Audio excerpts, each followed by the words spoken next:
início à nossa aula de hoje. Espero que estejam todos bem, espero que esteja tudo certo com vocês, estou morrendo de saudade. E hoje a gente vai falar sobre ato ilícito no direito civil. Vocês lembram que a gente já começou a conversar sobre isso na semana passada, né? A gente falou algumas vezes, ali eu já tinha falado um pouquinho sobre o que era esse ato ilícito, mas agora a gente vai ver com um pouco mais de detalhes, vamos passar aí todos os artigos que são pertinentes para garantir que essa matéria vai estar ok, ali, pode dar um checkzinho nesse conteúdo do plano de ensino. Se vocês tiverem alguma dúvida, fiquem bem à vontade aí para me interromper, para perguntar. E, inclusive, se quiserem acrescentar alguma coisa, se quiserem dar algum exemplo, enfim, fiquem bem à vontade, tá? Vamos manter a participação como se a gente estivesse na mesma sala, né? Estamos aqui tentando fazer o máximo para estarmos todos juntos. Bom, minha gente, primeira coisa que a gente precisa ver, né? O que é esse ato ilícito, né? A gente conversou sobre isso já na aula passada, eu já tinha falado com vocês que o objetivo da gente estudar o ato ilícito no direito civil é justamente quais as consequências que vão se originar a partir desse ato ilícito. A gente tem que lembrar que todos os atos e fatos, né, de uma forma geral, que interessam para a gente no direito civil, são aqueles atos e fatos que têm consequências jurídicas. Então, esse ato ilícito, por mais que ele seja um ato que é contrário ao nosso ordenamento, ele vai provocar uma consequência jurídica. Ele vai provocar alguma modificação, criação ou extinção de direitos. Por isso, ele é um ato que nos interessa, por isso é um ato que vai fazer com que a gente estude, vai ser estudado no âmbito do direito civil, por mais que seja um ato ilícito, então, portanto, um ato contrário ao ordenamento, né?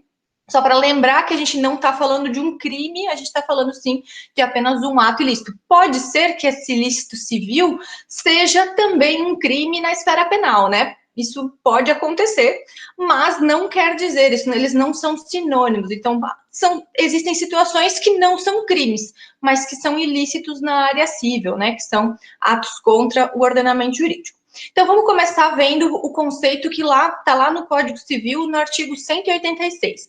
Gente, esse artigo 186, vocês vão ver ele muitas vezes na vida de vocês, tá? Vocês estão sendo apresentados a ele agora, mas vocês vão ver muito, muito, muito. Então, é importante que a gente compreenda bem o que ele está falando. Então, o artigo 186 vai dizer para a gente que aquele que por ação ou omissão voluntária, negligência ou imprudência, violar direito e causar dano ao trem, ainda que exclusivamente moral, comete ato ilícito. Então, vejam que a gente tem uma série de elementos aí dentro desse artigo. Um artigo bem sucinto, né? Não é nada muito extenso, mas que traz uma série de elementos. Primeiro, ação ou omissão voluntária, né? Então, foi praticado por você. Negligência ou imprudência. O que quer dizer negligência ou imprudência? Quer dizer que não tem que ser necessariamente um ato doloso, né? Um ato culposo, né? Que você age com culpa, que você não tem a intenção de produzir aquilo, mas em razão de negligência, imprudência ou imperícia, você assumiu o risco daquele resultado. Então, também entra na situação do ato ilícito, e dois elementos principais aí, o violar direito e causar dano ao outrem, ainda que exclusivamente moral, comete ato ilícito. Então, é importante a gente ficar bem atento a esses dois elementos. A gente precisa que tenha a violação do direito de outra pessoa, então, um ato contrário ao ordenamento, ele violou o direito de outra pessoa, e essa violação do direito causou um dano. E aí vem de novo, né? A lógica é a mesma de quando a gente estudou lá na teoria do fato jurídico. Vocês lembram que quando a gente falou na aula sobre o fato jurídico, eu falei para vocês, olha, se acontece uma tempestade lá no meio do oceano, essa tempestade é um fato jurídico? Não, né? Não vai ser um fato jurídico, por si só, porque ela está lá longe, não afetou nada, não afetou ninguém, ela é só um fato, algo que aconteceu no mundo. Agora, a partir do momento que essa tempestade aconteceu, atingiu um cargueiro, acabou com várias cargas ali, a entrega de vários contratos ficou atrasada porque a carga se perdeu. Enfim, a partir do momento em que essa tempestade atingiu o cargueiro, ela deixou de ser um fato simplesmente, ela passou a ser um fato jurídico, porque dessa situação saem várias relações jurídicas, várias consequências jurídicas vêm daquele fato. A mesma coisa, a gente vai utilizar o mesmo raciocínio, a gente vai utilizar aqui com relação ao ato ilícito. O simples fato de você violar um direito de alguém, se você não causar nenhum dano, a princípio, ok, você está praticando um ato contrário, mas não vai ser um ato ilícito, porque ele não tem a consequência que é o dano. A gente precisa que esse ato ilícito que esse ato que tenha sido praticado, violando o direito da pessoa, tenha causado um dano. Se vocês viram o vídeo lá que eu postei, eu tentei colocar um exemplo assim que me pareceu o mais fácil de entender, né? Mas se vocês tiverem alguma dúvida, não se acanhem em perguntar, né? Por exemplo, se você está ali atravessando o terreno do seu vizinho, você, para pegar um atalho para chegar em algum lugar, você passou por dentro do terreno do seu vizinho e você atravessou correndinho ali, beleza. Se você simplesmente fez isso, você está violando o direito dele, né? Você está invadindo a propriedade alheia, você está invadindo um espaço que não é seu, sem autorização, né? Seu vizinho não deixa você passar. Agora, isso por si só não vai ter uma consequência jurídica. Você passou rapidinho ali, talvez ele nem tenha visto. Agora, se nessa sua atravessada do terreno do vizinho, né, você passou rapidinho, mas você esbarrou em alguma coisa, quebrou alguma coisa, estragou algo no seu vizinho, estragou uma planta que ele tinha ali, uma plantação de alguma coisa, ou quebrou um bem que ele tinha ali. Isso vai ter consequências jurídicas, porque você não somente violou o direito de propriedade dele, mas você violou o direito e causou um dano. Então, esse ato que você praticou é um ato ilícito e que, por conta disso, vai surgir desse seu ato, dessa problema que aconteceu, dessa situação que aconteceu, vai surgir uma obrigação, que é a obrigação de reparar esse dano, né? Então, a partir do momento em que você comete um ato ilícito, um ato contrário aí ao ordenamento jurídico e que causa dano ao outrem, e aí a gente tem que lembrar que mesmo que seja um dano somente moral, então você não precisa necessariamente ter causado um dano ao patrimônio dessa pessoa, você pode ter causado um dano à sua imagem, um dano à honra, então daqui a pouco algo que você fala dessa pessoa na comunidade, você resolveu postar um monte de coisas lá no Facebook criticando aquela pessoa e falando muito mal dela, falando coisas absurdas, enfim. E nessa de você postar várias coisas, você ofendeu a honra dessa pessoa, ofendeu a imagem, chamou a pessoa de caloteira lá no Facebook e tal, disse, essa pessoa não presta, tá, olha isso, olha aquilo. Isso viola o direito da outra pessoa, e nesse violar direito vai acarretar aí um dano que é um dano à imagem, né, um dano à honra. Então, vai estar sujeito também à responsabilização, ao ressarcimento desse dano. Esse artigo 186, ao longo da faculdade, vocês vão ver que ele vai ser associado com vários outros dispositivos. Um outro dispositivo que não é objeto da nossa matéria agora, mas que eu acho que é legal a gente já começar a ter um pouco de contato, porque isso é uma coisa super recorrente no nosso dia a dia, né? Provavelmente é uma disciplina que vocês devem estar ansiosos aí para ter, que é a disciplina de responsabilidade civil, que vai estudar justamente essa questão de indenização e responsabilidade por dano moral, dano material, enfim. Então, o artigo 927 do Código Civil, a gente vai utilizar ele em conjunto com o 186, que traz o conceito de ato ilícito, ele vai dizer, aquele que por ato ilícito, vai remeter lá ao 186 e o 187, causar dano ao outrem, fica obrigado a repará-lo. Então, um artigo vai trazer para a gente a ideia do que é o ato ilícito, de quando que a gente pratica o ato ilícito, e o outro artigo vai dizer, olha, a partir do momento em que você praticou um ato ilícito, você tem a obrigação de repará-lo. Então, esse artigo 927 é o que vai fazer surgir essa relação jurídica que vai se criar entre a pessoa, o causador do dano, e a vítima, né, aquele que sofreu o dano. Então, a gente vai usar eles em conjunto e eles vão ser responsáveis aí pela ideia da responsabilidade civil, pela teoria da responsabilidade civil. Bom, até aqui tudo tranquilo, gente? Eu saio dizendo a falar e não paro nunca mais, né? Vocês têm que de vez em quando falar comigo, até mesmo para eu respirar, senão eu nem respiro. Tipo assim, né? Eu vou... Então, falem comigo de vez em quando, tá? Senão eu vou ficar aqui, tipo, alucinada falando. Bom, gente, o que mais? Mas não é só de violação de direito que existe ato ilícito, né? Também o ato ilícito está previsto lá no artigo 187, que é o segundo na sequência ali, né? Então, o artigo 187, ele vai dizer pra gente que também... Opa, peraí que eu não consigo abrir para mim, não abrir para vocês. Ele vai dizer que também comete ato ilícito aquele sujeito que abusar do seu direito. Vamos lá olhar o que diz. Fala, olha, também comete ato ilícito o titular de um direito que, ao exercê-lo, excede manifestamente os limites impostos pelo seu fim econômico ou social, pela boa-fé ou pelos bons costumes. Então, a gente tem que... surge aí uma outra situação que também é ato ilícito, que não é somente o violar o direito de outra pessoa. Se você tiver um direito e você estiver exercendo esse direito, mas você exceder os limites do exercício do seu direito, você também estará cometendo um ato ilícito. Então, aqui, a palavra-chave aqui é o excede manifestamente os limites. O que é isso, gente? O que é um exceder manifestamente os limites do seu direito? Isso quer dizer, esse artigo está falando de situações em que você tem um direito, mas quando você está exercendo esse direito, você vai além do que você pode. Então, quando que isso vai acontecer? Por exemplo,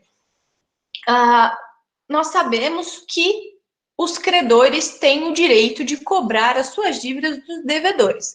Então, se, por exemplo, você fez um empréstimo, se você emitiu um cheque, né, um título de crédito para pagar uma compra que você fez, o credor, a pessoa que recebeu esse título de crédito, tem o direito de cobrá-lo, né? Então, a pessoa tem o direito de cobrar a sua dívida.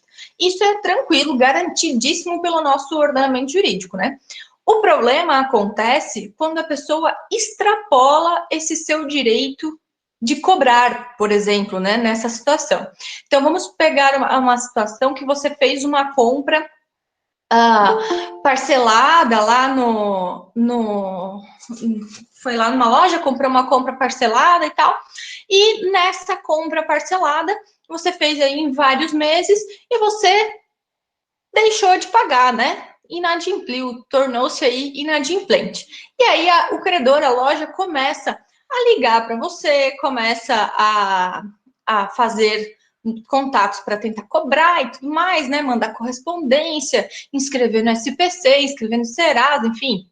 Tomou todas as medidas possíveis, mas não teve jeito, você não está cumprindo, não está pagando a sua dívida.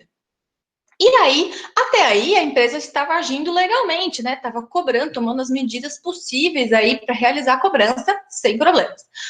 A situação acontece, esse abuso aqui que se refere ao artigo 187 vai acontecer quando o sujeito que tem esse direito vai além do que ele pode fazer. Então, vamos pensar que esse credor, de repente, vai nas redes sociais, começa a postar que você é um picareta, que você não paga suas contas, que você é um sujeito que não presta, porque você tem dívida na cidade inteira, porque isso, porque aquilo. Bota, vai lá na Rádio Aliança, vai lá na Rádio Rural, vai lá em todas as rádios, vai na UNC e pede para fazer um aviso aí para a população, não faça um negócio com fulano de tal, porque ele é um picareta.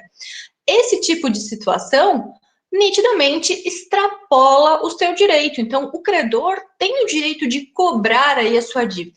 Mas essa situação vai além do que o credor pode fazer, além do que o credor deve fazer para exercer o seu direito de crédito, né? Então, quando isso acontece, ele vai estar excedendo manifestamente um direito seu, né? E aí, quando ele faz isso e causa dano a outra pessoa, aí estamos falando também de um ato ilícito. Beleza, gente? Alguma dúvida com relação a essas situações, com relação à violação de direito e ao abuso de direito?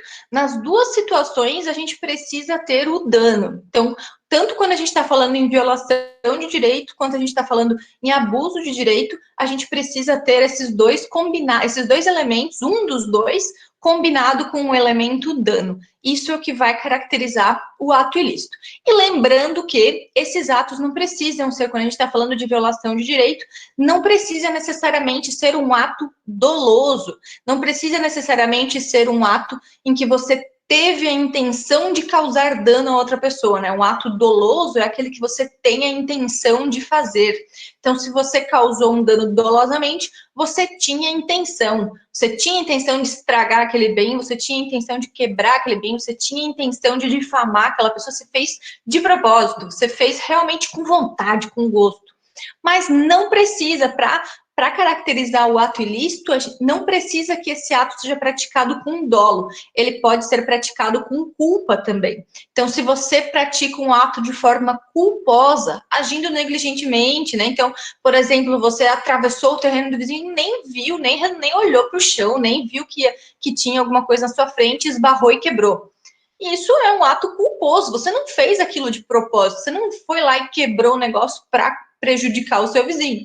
Mas na sua conduta, ao praticar aquele ato, você acabou resultando ali aquele dano ao patrimônio. Então, isso, um ato culposo, também está abarcado pelo conceito de ato ilícito, quando ele fala lá que esteja uma ação ou omissão voluntária por negligência ou imprudência. Então, você foi imprudente, então, portanto, está praticando um ato culposo, também vai ser considerado um ato ilícito. Esses elementos vão ser muito mais estudados, com muito mais detalhes, quando a gente estiver falando da responsabilidade civil, né? Quando a gente estiver na disciplina. Mas aí é uma coisa mais adiante, né? Daqui a pouco vocês vão chegar lá. Então, por hora, é isso que nós precisamos saber aqui com relação ao ato ilícito. E aí, esse ato ilícito, então, temos aí bem firme a ideia de que precisamos ter violação do direito ou abuso de direito, e associado ao elemento dano, causou um dano a outra pessoa. E aí, desse dano, surge a obrigação de reparar. Surge aí uma consequência jurídica. Você vai ter que reparar. Se não tiver como reparar, você vai ter que indenizar pelo dano. Se for um dano moral, por exemplo, que não tem como você reparar com dinheiro, você vai indenizar a pessoa. Bom, o que mais, minha gente? Deixa eu olhar minha cola aqui, né? O meu esquema continua. Eu não estou escrevendo no quadro, mas o meu esquema continua aqui. Bom, além disso, o código fala das excludentes de ilicitude, né? Quando a gente está falando de algumas situações em que o próprio ordenamento jurídico, o próprio Código Civil, ele vai dizer, olha, determinadas situações, por mais que aconteça esse ato e que aconteça talvez até um dano, essa situação não vai ser caracterizada como um ato ilícito. Ou seja, não vai ter ilicitude, não é ato ilícito. Lembrem-se sempre disso. E essas situações estão previstas lá no artigo 188. São 3 situações que a gente vai dar uma olhadinha agora. Deixa eu abrir o artigo para vocês. Só um instante. Eu não sei, talvez eu descubra um jeito mais fácil de fazer esse compartilhamento de tela. Estou aperfeiçoando. Opa, passei aqui. Então, o que diz o artigo 188? Não constituem atos ilícitos. 1. Os praticados em legítima defesa ou no exercício regular de um direito reconhecido. E 2, a deteriorização Ah, eu tinha mais? Tinha. A deterioração ou destruição da coisa alheia ou lesão à pessoa a fim de remover de perigo iminente. Então, vejam que nós temos aí 3 situações que, se acontecerem, elas não vão ser consideradas atos ilícitos. A primeira situação, quando a gente está falando de legítima defesa. Segunda, de um exercício regular de um direito. E a terceira, quando houver um perigo iminente. Telemarketing exacerbado é bem comum. Sim, essa questão do telemarketing exacerbado tem uma linha aí que define muito tênue de até onde vai esse exercício regular do direito, né? Ok, você cobrar alguém, você ter uma dívida, ter um crédito, ser titular desse crédito e cobrar o devedor é normal, é lícito e você está exercendo regularmente o seu direito. Mas se essas ligações começam a ser constantes, começa a ligar 10 vezes por dia, ligam para seus familiares, liga no local de trabalho, dá detalhes sobre a situação no local de trabalho, por exemplo, né, que a pessoa está devendo, que está cobrando uma dívida, essas situações podem caracterizar aí um abuso de direito. Então, são situações que a gente precisa ficar bem atento. E até se isso um dia acontecer com vocês, gente, porque isso pode acontecer com todo mundo, né? Se isso um dia acontecer com vocês, fiquem atentos, porque a gente precisa ir coletando provas com relação a isso, né? Com relação a esse excesso de direito. A empresa não tem o direito de ficar, de perturbar, de te difamar, de perturbar a sua vida por conta de uma cobrança de uma dívida. Até porque existem meios legais para isso, existem meios judiciais para se cobrar uma dívida, então não precisa ficar atormentando a vida da pessoa, é muito mais uma punição do que, de fato, uma cobrança. Mas algumas coisas são bem curiosas. Até um aluno me questionou essa semana, falou, prof, eu dei um cheque e o cheque acabou que a empresa, quando foi descontar, o cheque voltou, por, enfim, uma questão lá no banco, o cheque voltou, a empresa não conseguiu descontar e agora a empresa está me executando. Eles nem tentaram conversar comigo, eles nem vieram falar, não vieram tentar resolver amigavelmente, eles simplesmente começaram um processo judicial contra mim. Pode isso? Falei, pode, ué. Eu falei, essa dívida existe? Ah, existe. De fato, o cheque voltou? O cheque voltou. Bom, então a empresa tem o direito de cobrar, ela está exercendo regularmente um direito seu. O que não pode é haver um excesso, né? Mas a pergunta é, não, mas eles não precisam vir conversar comigo primeiro, porque se eles tivessem me falado, eu teria tentado resolver. Falei, não, eles não têm a obrigação, né, de tentar vir fazer. Claro que na maioria das vezes a empresa vai fazer um contato administrativo, até porque é menos custoso, né? Tem menos gasto para a empresa tentar resolver isso antes de levar para a esfera judicial. Mas não é obrigação da empresa. Se ela já tem um pacote lá com uma empresa que faz a cobrança e execução e já manda direto para execução, é um direito, até porque o cheque tem um tempo muito limitado que você pode entrar com a medida judicial adequada. Então, a empresa não vai deixar para a última hora, tá certo, né? Pode não ser a melhor conduta desse mundo, pode não ser o que você pensa ser o mais correto, né? O mais moralmente aceitável aí, mas não está errado, a empresa está exercendo o seu direito de cobrar. É disso que a gente tem que ficar atento. Agora, existem situações que vão além do que é o legalmente aceitável, e aí é nisso que a pessoa entra no abuso de direito, e aí que entra no artigo 187. Beleza? Inclusive, outra coisa que eu até agora, voltando a falar nisso, eu esqueci de falar, os artigos 939 e o 940 do Código Civil trazem situações em que, por exemplo, o credor vai agir de forma excessiva na sua cobrança. Eles vão falar de situações em que o credor cobra uma dívida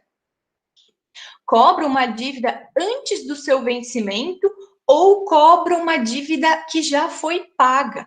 Essas duas situações, você cobrar uma dívida, óbvio que o credor está na sua razão de cobrar, mas se cobrar antes do vencimento, opa, peraí, aí tem um abuso de direito, aí você está indo além do que o seu direito permite. A mesma coisa se essa dívida já foi paga, né? Se a dívida já foi paga, a obrigação já foi extinta. E se você está cobrando novamente, você está nitidamente violando aí, né? Agindo com um abuso de direito. Você que está cometendo um excesso com relação ao seu direito.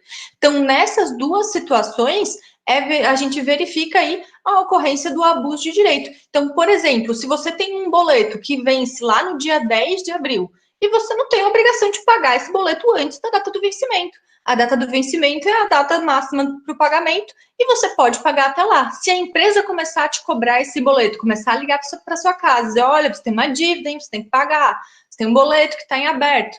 Poxa, pera lá, esse boleto está em aberto e não venceu ainda. Então, essa empresa, nessa situação, vai estar praticando um excesso ali no seu direito e vai estar cometendo um ato ilícito, porque vai estar cobrando uma dívida antes do seu vencimento. É bem legal, são coisas que a gente usa bastante. Esse conceito de ato ilícito faz muito parte do nosso dia a dia, a gente vê muito, principalmente também em casos de consumidor, né? Nossa, e isso é recorrente no nosso dia a dia. A UNC, não, uma coisa é você mandar um e-mail dizendo assim, lembre-se que a sua fatura vai vencer, né? Vários bancos, várias empresas fazem esse lembrete, digamos assim, só para lembrar que seu boleto vai vencer em 2 dias, tá? Não esqueça de fazer o pagamento. Isso é normal. Agora, cobrar efetivamente, dizer, opa, pera lá, você está devendo para a UNC, porque o boleto não venceu ainda, aí é uma situação diferente. Beleza? Não façam isso. Se vocês forem credores de alguém, não façam isso. A gente sabe o dia de pagar. A gente sabe, mas a gente é brasileiro, né? A gente gosta de deixar para o último dia, né? Às vezes no último dia acontece alguma coisa, a gente esquece. Sabe como é que é? Brasileiro gosta de viver na emoção, né? Nas 24 horas do último dia do prazo, né? É assim, vivendo perigosamente. Cheque pré-datado que é largado antes do prazo, sim, isso cabe dano material e dano, inclusive, dano moral, e inclusive dano material se você tiver algum prejuízo em decorrência disso. Por que isso acontece?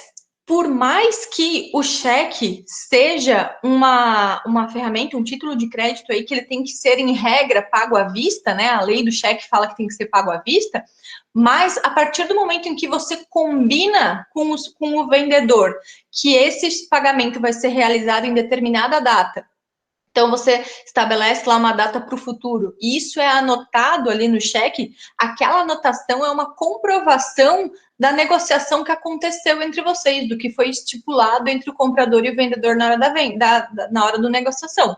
Então, se a pessoa que recebeu esse cheque solta ele antes, desconta ele antes, o banco vai pagar, o banco não vai considerar aquilo que está escrito ali, porque o cheque é uma ordem de pagamento à vista, mas a pessoa que soltou esse cheque é responsável, porque ela descumpriu ali o que havia sido pactuado entre as partes. Então, ela violou o negócio, não tanto pela situação do cheque, né? Porque o cheque, em regra, tem que ser à vista, mas por conta da negociação que aconteceu. Se foi pactuado entre as partes que o pagamento ia acontecer só mais adiante, então, se uma dessas pessoas, né, se a pessoa que recebeu esse cheque desconta ele antes, sim, vai estar praticando um ato ilícito aí, porque vai estar violando o negócio que foi pactuado entre as partes. Uma questão também bem recorrente, né, no nosso dia. Um monte de gente fica bastante inseguro com relação a essa questão do cheque. Eu sempre digo, não, anota. O importante é que você escreva ali em cima do cheque quando que é para ele ser soltado. Então, escreve ali quando é que é a data, o bom para, e tá tudo certo. O escrever em cima do cheque. Quando você escreve ali, bom para, por exemplo, você largou um cheque hoje, e é para descontar só daqui a um mês, bom para 26 de abril. A pessoa que está recebendo esse cheque tem que respeitar essa data. Se ela não concorda, ela não deveria ter aceitado esse cheque. Ela não deveria ter aceitado, não deveria ter recebido. Se ela recebeu aquele cheque com aquela escrita em cima, significa que ela estava de acordo. É aí que se comprova. Bom, minha gente, continuando, outras questões interessantes vão ser com relação aos excludentes de ilicitude, então, né, que está lá no 188 do Código Civil, que é quando o Código Civil vai dizer, olha, nessas situações a gente não vai estar praticando um ato ilícito por conta daquela situação, ela vai ser pensada para proteger um bem maior, né, que em regra é a vida, a integridade física das pessoas que estão ali envolvidas. Então, a primeira situação é a legítima defesa, né? Quando você pratica um ato em legítima defesa, ou até uma legítima defesa de terceiro, né, de outra pessoa, ali, você pratica aquilo para salvar a vida de alguém, você não vai estar cometendo um ato ilícito, mesmo que você cause algum dano. Você está causando esse dano para se defender de uma agressão.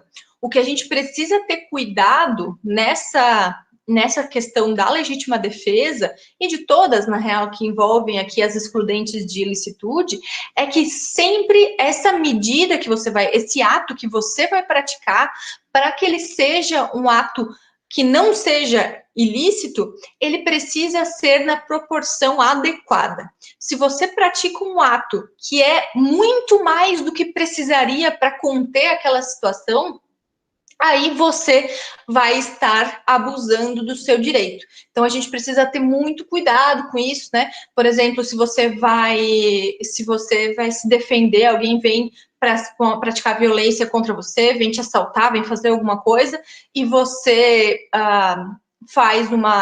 e você se defende e machuca aquela pessoa ou mata aquela pessoa, acontece alguma coisa assim. Se aquela medida que você tomou era uma medida que era proporcional, não tem problema, o seu ato vai estar resguardado.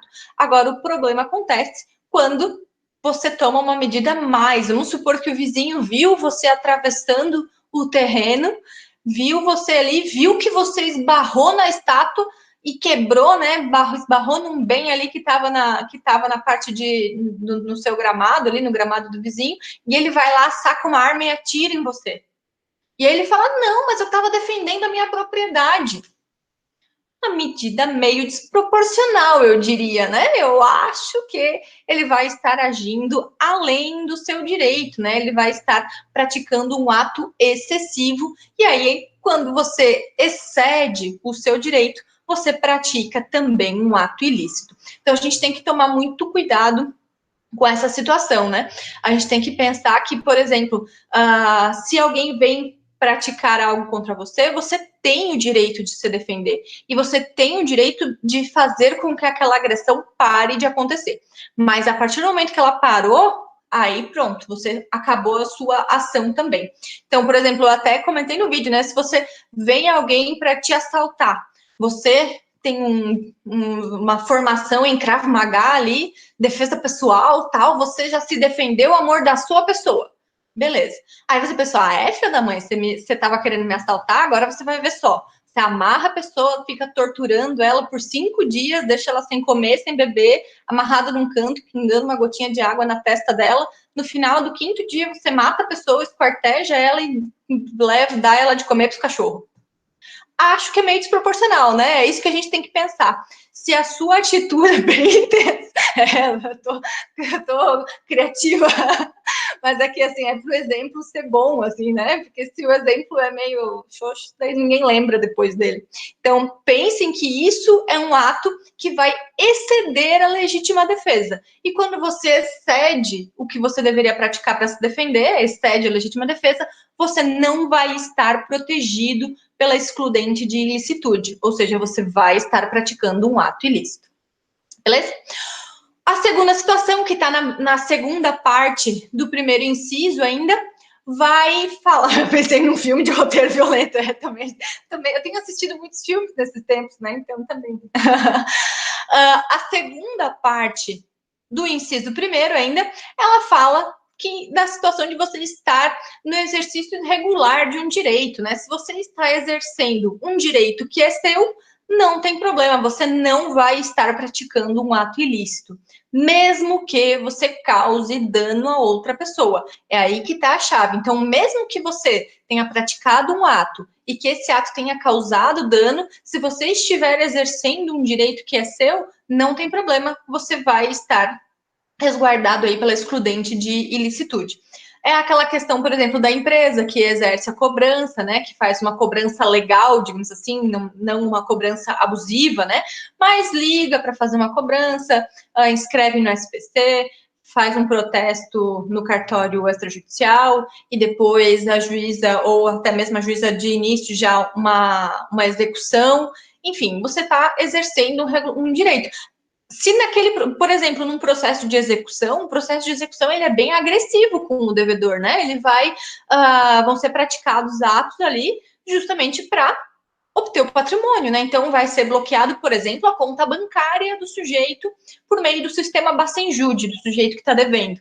E esse sujeito que está devendo não pode chegar e dizer, não, pus, esse credor está me causando um dano porque eu precisava desse dinheiro que estava na minha conta para isso, para aquilo, e eu não pude usar o dinheiro que está na minha conta porque ele foi bloqueado no processo de execução.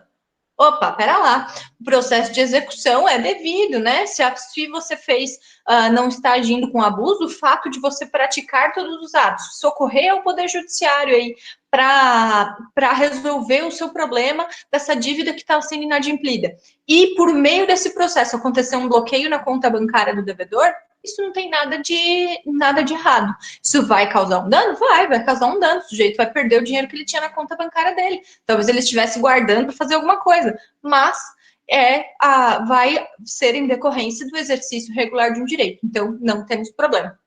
Isso acontece também, e um exemplo que eu acho bem interessante, que não é um exemplo muito comum da gente ouvir nos livros de direito, mas que é interessante, é a questão de a gente, quando uma empresa faz concorrência para outra, né? Vamos pensar aí numa situação que uma empresa, vamos pegar uma empresa aqui de Concórdia, quando ela foi a primeira que começou a vender determinado produto na cidade.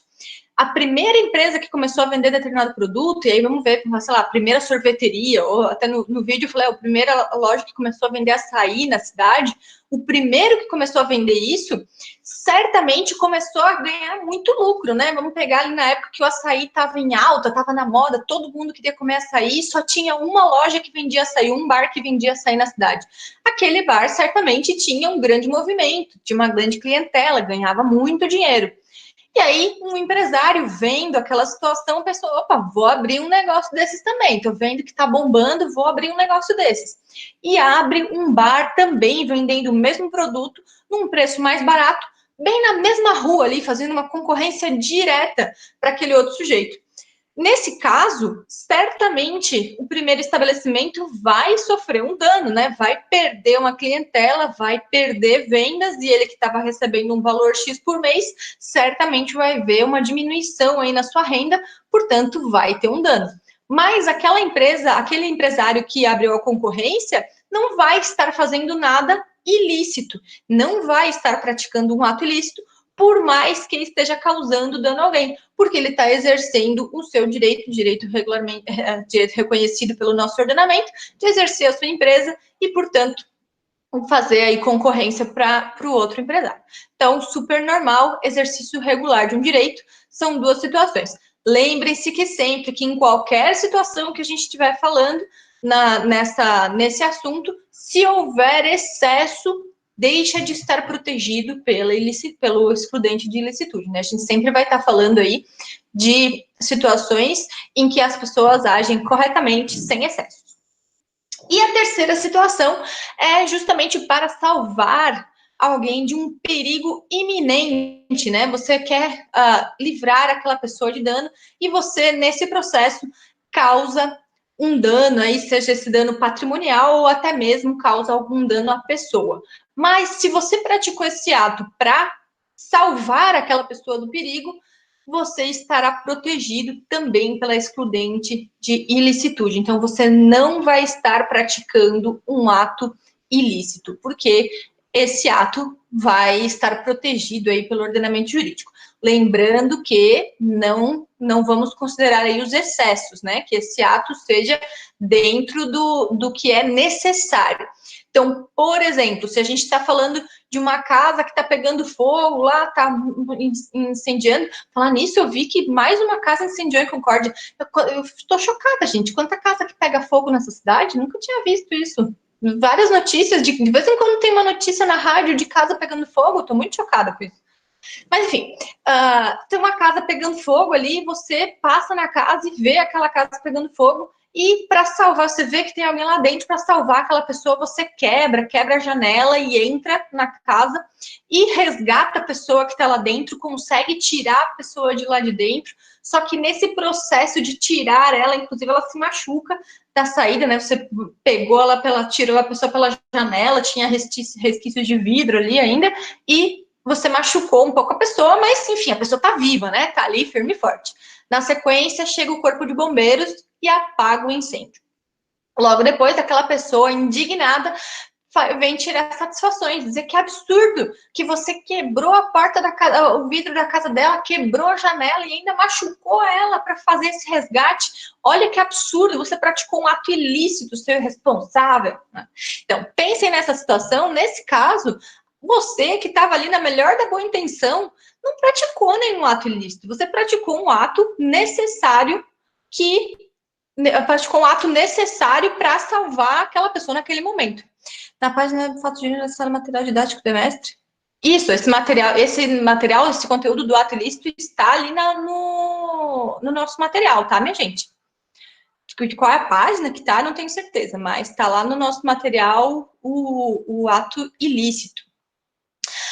Bom, enfim, então atos praticados para salvar aquela pessoa do perigo iminente também vão ser considerados atos que não são ilícitos, vão ser excluídos aí da ilicitude, justamente para praticar, porque foram praticados com o intuito de salvar. Mas aí o parágrafo único desse artigo vai trazer para a gente justamente a ideia de que não devem ser praticados atos em excesso. Então vamos ver lá o que diz o parágrafo único. Aqui.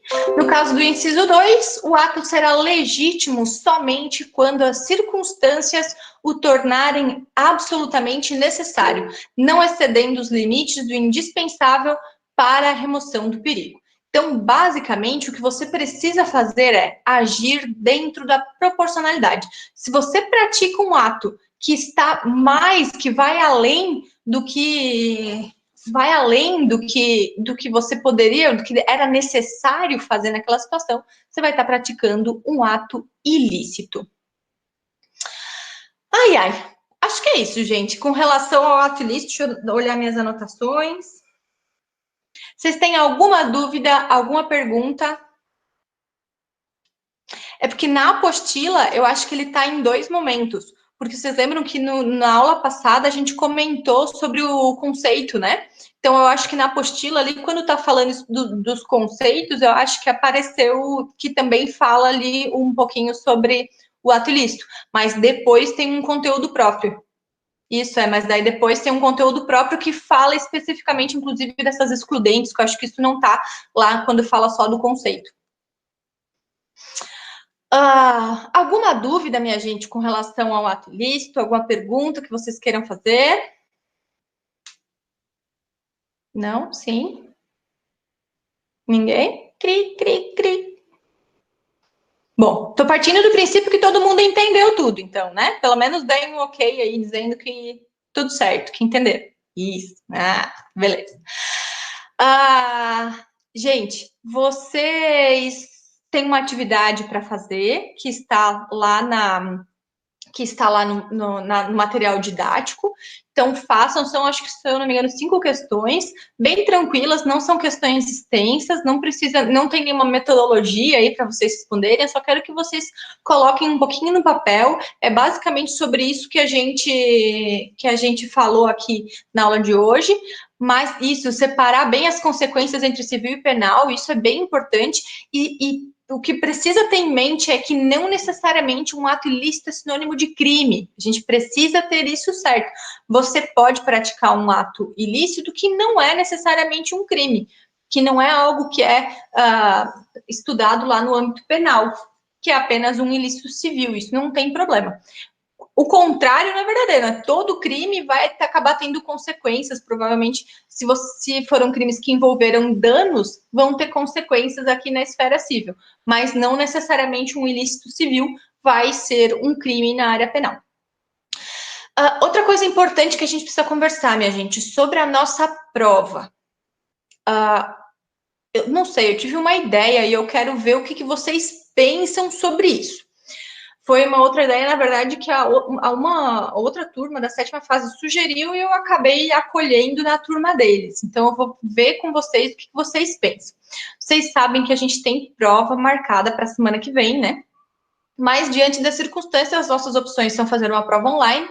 Mas eu pensei em, já que a gente tem o trabalho marcado, o que vocês acham de a gente passar o trabalho para compor a nota M1 e fazer a prova valendo a nota M2? O que vocês acham sobre isso? E aí eu quero que realmente manifestem-se, assim, tá ok, vocês já... Porque o trabalho vocês iam fazer de qualquer forma, né? Não tá criando nada além, né? Com a mesma data de entrega, pois é, a gente pode até postergar, né? Porque tá todo mundo bem complicado com relação ao trabalho, e a gente vai ter o feriado de Páscoa vindo aí, né? A gente pode deixar lá para o dia 16 de abril, né? Eu acho que até tinha falado com vocês, eu já estava pensando em fazer isso. A minha ideia é jogar o trabalho para o dia 16 de abril e o trabalho valer a nota da M1. Não, só o trabalho escrito. O que vocês acham sobre isso? Porque daí a gente... Isso é. Porque é que no plano de ensino eu acho que eu não tinha arrumado o plano do dia 16, né? Vocês estão de acordo? Trabalho escrito dia 16 com nota DM1. Beleza, gente. Se alguém tiver algum problema com relação a isso, me chama depois no privado e a gente conversa. Que não é uma coisa que eu quero, assim, que seja ruim para vocês, né? Pelo contrário. Porque eu penso que... eu acho que até na época da M2, a nossa situação, não sei, tenho fé, né? Que ela já vai normalizar. Então, por conta disso, eu penso que daí na M2 a gente consegue fazer uma prova normal, na sala de aula, enfim. Se a situação não normalizar, a gente se obriga a fazer uma prova online, né? Mas, enfim, penso que, como você já está todo mundo com a ideia de fazer o trabalho de qualquer forma, né? A gente aproveita o trabalho como a nota DM1. Beleza? Então, se alguém tiver alguma coisa para falar, quiser me chamar no privado, a gente conversa. Senão, depois eu mando uma mensagem, um comunicado oficial aí, para a gente modificar essa questão no plano de ensino. Mais alguma dúvida, minha gente? Alguma pergunta para fazer? Alguma dúvida, uma sugestão, algum acréscimo, algum exemplo? As questões, bem lembrado, Tainara, as questões enviar até amanhã. Eu prefiro que vocês façam hoje, né? Eu prefiro que vocês utilizem esse tempo agora que vocês vão ter, né? Que a nossa aula online até 10h40 ninguém merece, né? Mas então, já que a gente não vai estar aqui ao vivo, né? Eu prefiro que vocês façam hoje. Mas se eventualmente não der para terminar hoje, pode postar no sistema até amanhã. Lembrem-se que eu estou online aqui à disposição de vocês, tá? A gente vai continuar conversando, a gente não vai estar aqui ao vivo, mas eu estou aqui com o celular, quem manda no grupo ou manda no privado, a gente conversa. A M2, eu não sei, Marcela, vamos ver como é que as coisas vão se ajeitar daí. Por hora, o cronograma, assim, a gente está vivendo uma semana de cada vez, né? Então, eu não sei exatamente como é que vai ser a M2, mas assim que a situação já estiver mais acomodada, pelo menos, mas eu penso que mais ou menos lá para aquela época do vídeo daí, né? Que eu acho que lá pela metade de maio seria uma época boa, né? Mas, prof, as questões não estão abrindo no Emestre? Tá, beleza, põe as questões no Classroom, ponham elas agora. E só para lembrar, bom, independente de se quem conseguiu ou não abrir, mas eu vou jogar lá no Classroom também. E outra coisa, lembrem-se de postar lá no material didático. Se não estava agora, eu vejo que tem bem mais gente do que tinha antes, né? Então, eu vou só mostrar para vocês, gente. Quando eu digo que é para mostrar lá na entrega de atividades, é para lá no Emestre, procurem esse símbolo aqui. Eu não sei como é que ele aparece para vocês, né? O Emestre de vocês, eu não sei se ele é igual ao meu. Mas procurem isso aqui, ó, trabalhos e atividades. Aqui no meu vai estar dividido todas as disciplinas que tem, ó. e aí vocês clicam ali e conseguem enviar, já está aqui disponível a atividade do dia 26/3. É importante que a gente use essa plataforma do Emestre, porque ela é justamente feita para isso, né? Ela é feita para esse momento que nós estamos vivendo. Não foi feita agora, mas ela é feita pensando nessas situações, então utilizem ali. Parece com o mesmo símbolo, onde você abre uma sala para cada professor. Eita! Tem uma sala no Classroom para cada professor? Não vi. Mano, para mim não aparece. Eu não tô na sala, então, porque eu tô com a sala normal de vocês. E direito civil tem outra aí? Deixa eu abrir meu Classroom, peraí.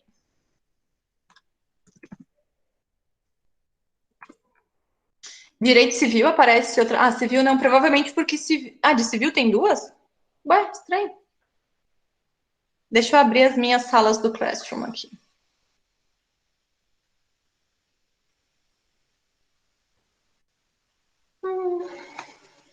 O que está acontecendo, gente, é até no próprio sistema Emestre tem que ter um pouco de paciência, né? Porque está dando uma sobrecarga bem grande da internet, do sistema e tal. Então, às vezes, o sistema não funciona assim da melhor forma possível. Mas, olha, gente, essa sala de civil, eu não tô nela. A sala que a gente tem, a que eu tenho é Direito Civil 2, parte geral. Essa é a que eu tô. Se tem outra sala, eu não tô nela, então não utilizem, não confundam, utilizem a que a gente estava usando antes. Acho que eu tenho cadastrado aqui que tem 40 alunos, eu acho que já está todo mundo, então, né? Porque a gente tem acho que 40. Já vou fazer a postagem agora do. Opa, cadê? Já vou fazer a postagem agora da atividade. Ah, postou foto? Tá, deixa eu ver, peraí. Já vou postar aqui a atividade e qualquer dúvida que vocês tiverem, estamos aqui, tá, pessoal? Não se acanhem em perguntar, não precisa ficar com vergonha, porque agora, enfim, a gente está aqui desse jeito e não dá para ter vergonha de falar no WhatsApp, de tirar dúvidas, mesmo que seja online, né? Então fiquem bem à vontade. Pois é, minha gente.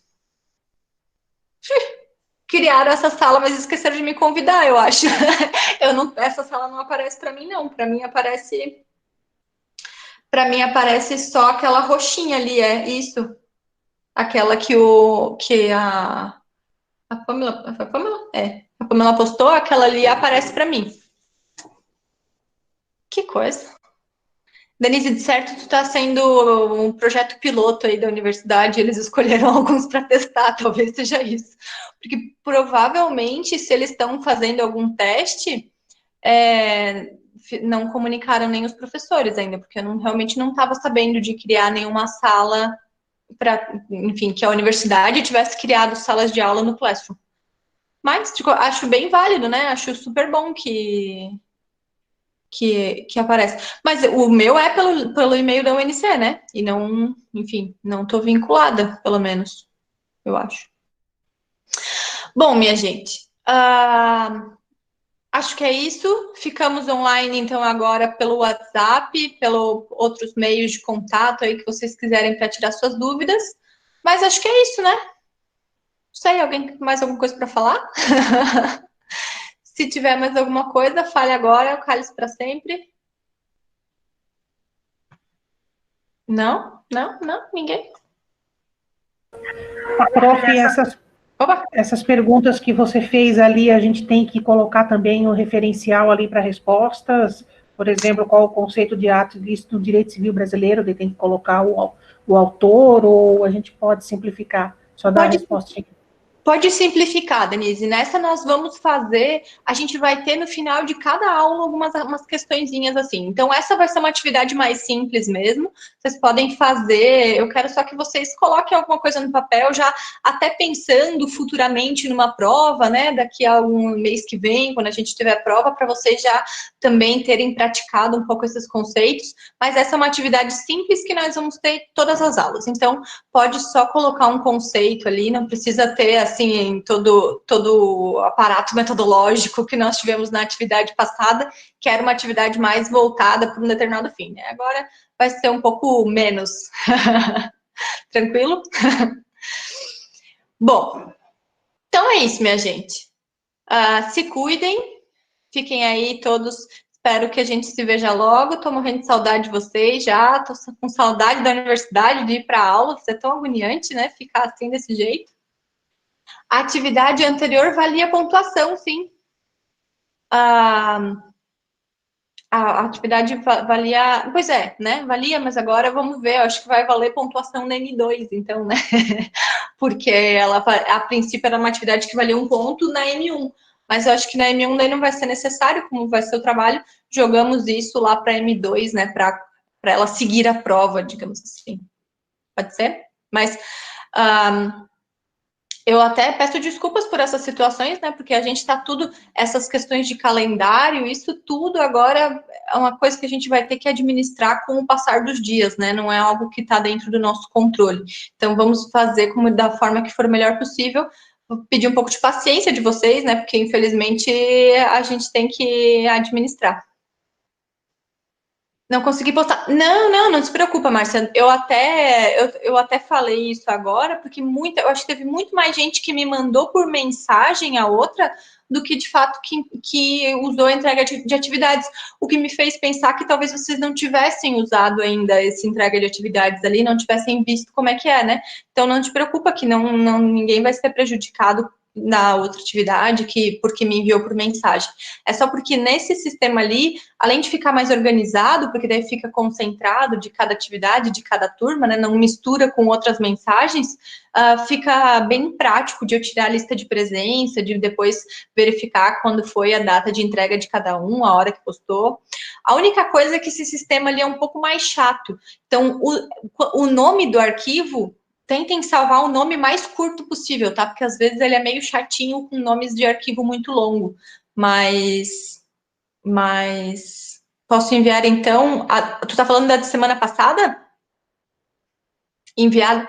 É que daí ali tem prazo. Ele abre e fecha. Se você tentar enviar da semana passada, naquela atividade você não vai conseguir.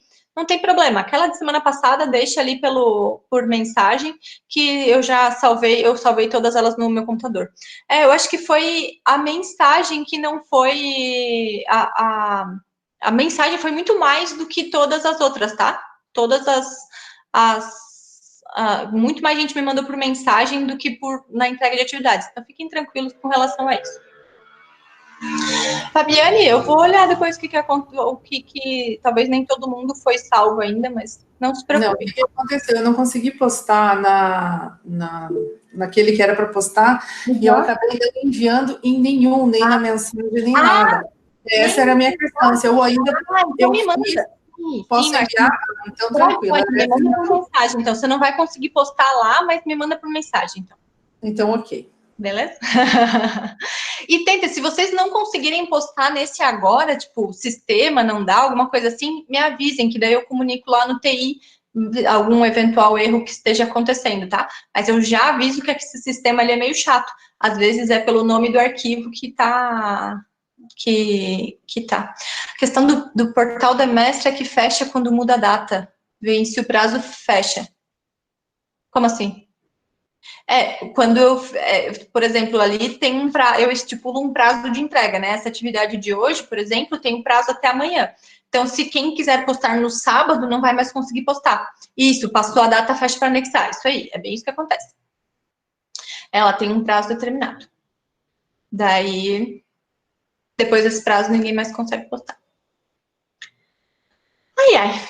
Bom, é isso, gente. Então, vamos agora fazer a atividade e continuamos pela mestre. O que vocês acham de aula, assim? Fica bom a aula assim? Fica, né? Eu acho que dá certo a gente manter um contato, assim, pelo online, né? É isso aí, todo mundo bem focado. Não vamos deixar a peteca cair, minha gente. Todo mundo mantendo aí as suas atividades regularmente. Não vamos perder o ritmo, né? Eu acho que isso é muito importante, a gente não deixar perder o ritmo, né? Não é porque a gente não está na faculdade que a gente não vai dar continuidade ao nosso estudo. Beleza? Então, que bom, também achei que foi ótimo. Se cuidem, se comportem e a gente se vê na semana que vem, mas continuamos nos falando aí pelo WhatsApp, beleza? Daqui a pouco eu posto esse vídeo também, tá bom? Tchau, tchau, gente. Beijo. Tchau.